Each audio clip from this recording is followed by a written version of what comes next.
जळगाव जिल्ह्यातील भडगाव या ठिकाणी डॉक्टरच्या निष्काळजीपणामुळे बालकाचा मृत्यू झाल्याचा आरोप पीडित नातेवाईकांकडून करण्यात आला. दवाखान्यात यामुळे बराच काळ गोंधळ निर्माण झाल्यानं डॉक्टर चांगलेच संकटात सापडले होते. भडगाव तालुक्यातील एक गर्भवती महिला भडगाव येथील एका दवाखान्यात मध्यरात्रीच्या सुमारास डिलिव्हरीसाठी ॲडमिट करण्यात आलं. यावेळी डॉक्टरांनी त्यांना सलाईन दिली आणि 3 ते 4 तास आपण वाट बघू आणि नंतर नॉर्मल डिलिव्हरी करू असं सांगून सकाळी 7 वाजता डिलिव्हरीचा निर्णय घेऊ सांगण्यात आलं. सकाळी 7 वाजता पेशंटला जास्त त्रास होऊ लागल्यानं डॉक्टरांनी ऐनवेळी सिझेरियनचा निर्णय घेतला. यावेळी त्यांच्याकडे भूलतज्ञ देखील उपस्थित नव्हते. यावेळी भूलतज्ञाला बोलवण्यात आलं आणि सिझेरियन करण्यात आलं. मात्र यामध्ये बाळाची अवस्था अतिशय कठीण झाली. बाळाने पोटात शी केली असल्याचं डॉक्टरांकडून सांगण्यात आलं व बाळाला दुसऱ्या रुग्णालयात हलवण्यात आलं. मात्र यानंतर बाळाचा मृत्यू झाला. डॉक्टरनं सीझर करण्याचा निर्णय लवकर घेतला नाही. सदर पेशंटची नॉर्मल डिलिव्हरी करू असं डॉक्टर सांगत होते. पेशंटची अवस्था बघून त्यांनी लवकरात लवकर सीझर करण्याचा निर्णय घेतला असता तर कदाचित बाळाचा जीव वाचला असता आणि असा आरोप नातेवाईकांकडून करण्यात आला. मात्र केवळ त्यांच्या नॉर्मल डिलिव्हरीच्या हट्टापायी या बाळाला आपला जीव गमवावा लागला असल्याचा आरोपही करण्यात येतोय. बाळाच्या मृत्यूमुळे पेशंटच्या नातेवाईकांनी डॉक्टरला बरेच धारेवर धरले. बराच वेळ गोंधळ घातला. मात्र डॉक्टरांनी या ठिकाणाहून काढता पाय घेतला. सदर बाळाच्या मृत्यूला डॉक्टरच जबाबदार आहेत असा आरोप करत या प्रकरणी बाळाच्या मृत्यूला जबाबदार असणाऱ्या डॉक्टरांवर कारवाई करण्याची मागणी पेशंटच्या नातेवाईकांकडून निवेदनाद्वारे पोलिसांकडे करण्यात आली आहे.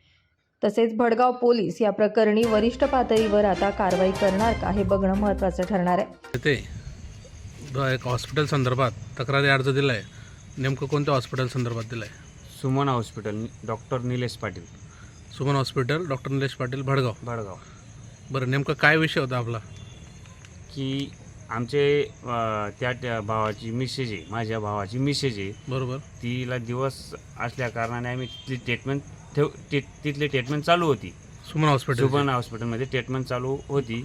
ज्या सुमन हॉस्पिटल ट्रीटमेंट चालू असताना तिचे पूर्ण दिवस भरल्यानंतर आम्ही त्या ठिकाणी तिला डिलिव्हरीसाठी नेलं. 25 तारखेला रात्री 2 वाजता डिलिव्हरीसाठी नेलं. बरोबर. त्या ठिकाणी डिलिव्हरीसाठी नेल्यानंतर 3 वाजता तिथे डॉक्टर आले. डॉक्टरांनी 3 वाजता आल्यानंतर तिच्यावर आय वगैरे लावली आणि घरी जात असताना मी त्यांना सांगितलं की सर, ऑलरेडी पहिलं सिझर झालं आहे आणि आम्हाला दुसरंही सिझर करायचं आहे. त्यावेळी डॉक्टरने मला असं सांगितलं की आपण 2-3 घंटे वाट पाहू आणि त्याच्यानंतर काय करायचं नॉर्मल करण्याचा प्रयत्न करू. म्हणजे ऑलरेडी पहिला सिझर झाला असताना दुसरं नॉर्मलची डॉक्टरांची तयारी होती. बरं, ठीक आहे. मग त्याच्यानंतर आपली तयारी काय होती? सिझरही करावं. सिझरही करा. आम्ही त्यांना सिझरच सांगितलं. त्याच्यानंतर डॉक्टर सकाळी 7:30 वाजता आल्यानंतर नाही, मग रात्रभर त्या पेशंटला आय वगैरे लावून दिली आणि घरी चालले गेले. सकाळी 7 वाजता आल्यानंतर आम्ही त्यांना परत सांगितलं की तिला खूप त्रास होतोय, तिचे आम्ही सिझर करा. तरी त्यांनी तिला याच्यामध्ये घेतलं, ओटीमध्ये घेतल्यानंतर उपचार सुरू केले. बरं, मग त्यांनी सिझर केलं का नॉर्मल केलं? मग सिझर केलं. म्हणजे सकाळी केलं, म्हणजे वेळ चालले गेली बहुतेक. मग तो पेशंटला काही त्रास तोपर्यंत? पेशंटला खूप त्रास होत होता. पेशंटला नॉर्मल करण्याचा प्रयत्न ते करत होते.